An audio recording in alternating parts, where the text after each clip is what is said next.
Bonjour et bienvenue à un autre épisode de la clinique du podcast de la clinique CD Médico-Esthétique, un podcast qui est là pour vous donner le plus d'informations possible en médico-esthétique, que ce soit traitement, produits, soins, whatever, n'importe quoi, pour vous donner plus d'informations afin que vous soyez plus connaissants sur ce domaine-là, ce monde-là. Aujourd'hui, mon épisode s'adresse aux mamans, aux futures mamans, aux personnes qui veulent, aux femmes qui veulent avoir des enfants dans un futur proche ou éloigné, pour vous donner plus d'informations sur qu'est-ce que vous pouvez recevoir en termes de soins, puis qu'est-ce qui est à éviter ou proscrire ou que vous ne pouvez pas faire lorsque vous êtes enceinte ou encore que vous allaitez et le pourquoi, en fait, que c'est comme ça.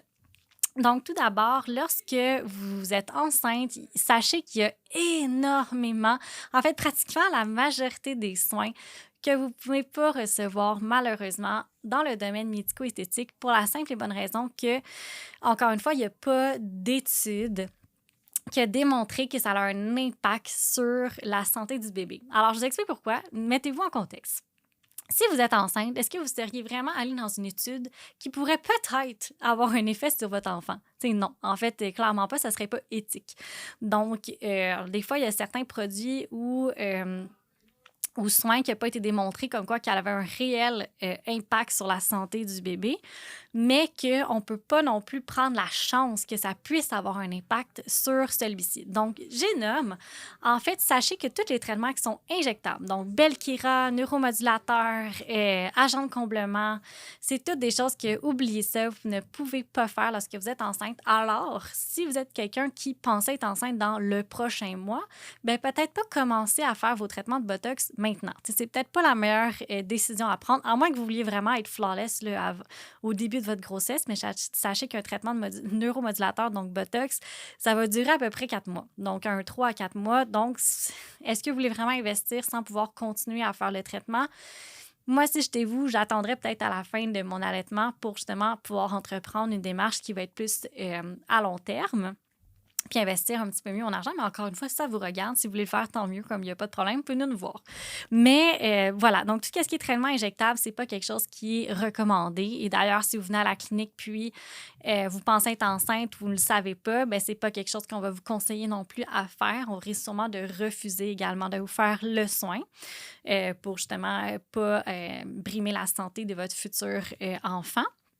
Et aussi, dans le fond, tout ce qui est Belkira aussi, c'est traitement injectable pour diminuer le double menton. C'est quelque chose que vous ne pouvez pas faire. Tout ce qui est traitement laser aussi, donc épilation définitive. Puis ça, c'est une autre chose aussi. Si vous pensez être enceinte dans les prochains mois, dans un espace de moins d'1 an à peu près, là, entreprenez pas une démarche d'épilation définitive parce que malheureusement, j'ai tous les changements hormonaux, donc vous allez subir plein de changements hormonaux lorsque vous êtes enceinte et malheureusement, ça va venir restimuler la repousse de vos poils. Donc, si vous entamez une démarche d'épilation définitive puis que vous voulez être enceinte dans les prochains mois, prochains 6 mois, prochaine année, c'est peut-être pas le bon moment pour débuter votre démarche d'épilation définitive parce que ça va être à recommencer après. C'est sûr que ça ne sera pas 100% comme c'était avant, mais sachez que ça va être à recommencer justement dû aux changements hormonaux. Le poil va repousser. Donc, voilà, c'est aussi quelque chose à considérer avant d'entamer une démarche en médico-esthétique. Tout ce qui est aussi traitement de lumière pulsée, donc taches pigmentaires, varicosité, rosacée, photorajeunissement au niveau du visage, ça aussi, c'est toutes des choses qui ne peuvent pas être faites lorsque vous êtes enceinte. Tout ce qui est traitement avec la radiofréquence aussi, oubliez ça, on ne peut pas faire ça quand on est enceinte. Donc, le Morpheus 8, malheureusement, je suis désolée, vous ne pouvez pas faire ça. Par contre, c'est quelque chose que vous pouvez faire, par exemple, avant de tomber enceinte parce que ça, il n'y aura pas de répercussions. Quand je dis répercussions, c'est que ça ne va pas, par exemple, comme le neuromodulateur, partir, vous avoir payé pour rien. Et c'est pas comme l'épilation définitive que finalement les poils vont revenir. Avec le Morpheus ou par exemple la lumière pulsée, c'est quelque chose qui va être relativement stable aussi pendant votre grossesse. Donc, vous pouvez le faire si vous planifiez éventuellement être enceinte. Donc, c'est pas un frein à aller de l'avant vers ce type de soins-là. Donc, pour traiter au soin... Ah oui, ça, c'est important à savoir. Tant qu'à y penser, après votre grossesse, quand vous allez avoir accouché, quand bébé va arrêter d'être allaité, vous allez pouvoir traiter vos vergetures avec le Morpheus 8 ou le fameux ventre mou là, que justement on n'est pas capable d'aller retailler la peau, que c'est pas nécessairement du gras abdominal qui est là, mais vraiment la peau qui a été super étirée. ou avec des traces de vergetures, c'est quelque chose qu'on peut aller travailler avec le Morpheus pour aller vraiment raffermir la région du ventre suite à un accouchement ou suite, dans le fond, suite à une grossesse. Donc, sachez que ça existe, ne désespérez pas, même si vous avez un ventre de 4 pieds de long. Je sais que j'exagère, là, mais sachez que par la suite, il y a des solutions pour vous là, pour aller vous aider à aller un peu retêter, dans le fond, là, je vais dire ça comme ça, aller tonifier, c'est un plus beau mot, aller tonifier l'apparence de votre ventre, dans le fond, suite en fait, vos grossesses. Bien entendu, je vous encourage fortement d'attendre, si vous voulez, plusieurs enfants, dans le fond, d'attendre à la fin et d'avoir terminé, dans le fond, toutes vos grossesses, parce que ça, c'est quelque chose, bien évidemment, que si on fait et qu'on retombe enceinte, ça risque d'être à refaire, parce qu'on sait, les vergetures, c'est quelque chose qui est plus génétique aussi. Tu sais, regardez votre mère, en fait. Regardez votre mère, regardez son ventre après, ça va vous donner une bonne idée là, de qu'est-ce que vous pouvez avoir l'air après vous aussi. Donc voilà, fait que le Morpheus, c'est quelque chose radiofréquence que vous ne pouvez pas faire lorsque vous êtes enceinte. Également, tout ce qui est peeling chimique, donc avec l'acide salicylique à l'intérieur, c'est à proscrire également parce que ça pénètre la barrière de la peau et on veut surtout pas que justement ça aille dans votre circulation sanguine et que ça aille au bébé aussi. Rétinol également, donc si vous avez du rétinol dans vos produits, c'est quelque chose qui est à mettre de côté le temps que vous êtes enceinte et que vous allaitez.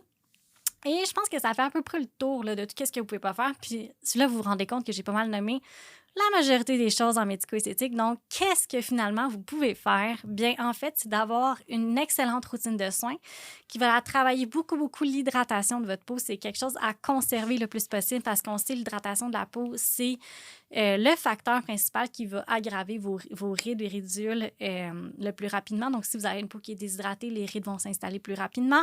Donc, c'est vraiment d'aller travailler énormément l'hydratation de la peau, l'éclat de la peau, la fermeté de la peau avec des produits. Et vous pouvez aussi aller le travailler, par exemple, avec la microdermabrasion, si vous avez des petites textures de peau. Vous pouvez aussi aller faire des soins du visage. Donc, ça va vous relaxer aussi. Mais également, ça va travailler beaucoup l'éclat, faire une exfoliation en profondeur. C'est toutes des choses qui vont aider grandement la santé de votre peau et avoir une peau super belle, éclatante pendant votre grossesse et même pendant votre allaitement. Puis après ça, on va pouvoir parler de d'autres types de soins ou d'autres choses qu'on peut faire avec des traitements qui vont être un petit peu plus agressifs, je peux dire ça comme ça, ou des produits qui vont être un petit peu plus forts également pour introduire dans votre routine de soins. Donc, bref, ça faisait un petit éventail de ce que vous pouvez faire, qu'est-ce que vous ne pouvez pas faire, puis un petit conseil par rapport à ça. Si vous êtes maman ou si vous voulez avoir des enfants éventuellement, ou si vous vous allaitez, peu importe, là, vous êtes rendu où dans votre stade de vie. Donc, ça vous donne un petit indice sur qu'est-ce que vous pouvez faire, pas faire si vous êtes maman et si vous allaitez. Alors, je vous remercie. Si vous avez aimé ça ou si vous connaissez une maman ou une future maman, je vous invite à partager ce podcast-là avec elle pour qu'elle puisse savoir justement qu'est-ce qu'elle peut faire, qu'est-ce qu'elle ne peut pas faire dans le domaine médico-esthétique sur elle pendant sa grossesse et son allaitement. Je vous invite à liker, partager. Si vous voulez avoir plus d'informations sur la clinique et savoir un peu plus qu'est-ce qu'on fait, qu'est-ce qu'on offre comme produit, puis où vous voulez savoir quels soins faire, bien, ça va me faire plaisir. Venez juste me voir. Ça va me faire vraiment plaisir de regarder votre peau, voir c'est quoi vos besoins, puis de vous conseiller potentiellement à qu'est-ce qu'on pourrait faire pour vous aider. Et voilà. Dans le fond, merci. Merci de votre écoute et je vous dis à un prochain épisode.